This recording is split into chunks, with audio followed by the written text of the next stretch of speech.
മലയാളികൾ ഏറെ ഇഷ്ടപ്പെടുന്ന ഫാമിലി വ്ളോഗേഴ്സാണ് കൃഷ്ണകുമാറും കുടുംബവും. കൃഷ്ണകുമാറും ഭാര്യയും 4 മക്കളും അടങ്ങുന്ന ചെറിയൊരു ഫാമിലിയാണ് കൃഷ്ണകുമാറിനുള്ളത്. ഇതിൽ ഓരോരുത്തർക്കും ഓരോ യൂട്യൂബ് ചാനലും എല്ലാ ചാനലിലും അത്യാവശ്യം നല്ല രീതിയിൽ റീച്ചുമുണ്ട് എന്നതാണ് വാസ്തവം.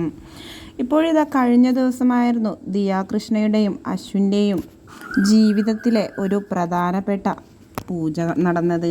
ഗർഭിണിയായിരിക്കെ 5-ാം മാസത്തിൽ ബ്രാഹ്മണർ അനുഷ്ഠിച്ചു വരുന്ന ഒരു പ്രത്യേകതരം പൂജയാണിത്. കുഞ്ഞിൻ്റെ ആയുസ്സിനും ആരോഗ്യത്തിനും വേണ്ടിയുള്ളതാണെന്ന് ദിയ കൃഷ്ണ തന്നെ തൻ്റെ ഒരു വീഡിയോയിൽ വ്യക്തമാക്കിയിട്ടുള്ളതാണ്. ദിയ കൃഷ്ണയുടെ ഭർത്താവും വീട്ടുകാരും ബ്രാഹ്മണരായതുകൊണ്ട് തന്നെ ആ ഒരു രീതിയിലാണ് ഈ ഒരു പൂജ മുഴുവനായും നടത്തിയിട്ടുള്ളത്.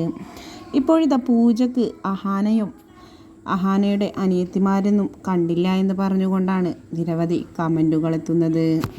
അമ്മയെ മാത്രമേ വീഡിയോയിൽ കാണാനുള്ളൂ, അഹാനയും ഇഷാനിയും ഹൻസും ഒന്നും പങ്കെടുത്തില്ലേ പൂജയിൽ എന്ന ചോദ്യങ്ങളുമായി നിരവധി പേരാണ് രംഗത്തെത്തുന്നത്.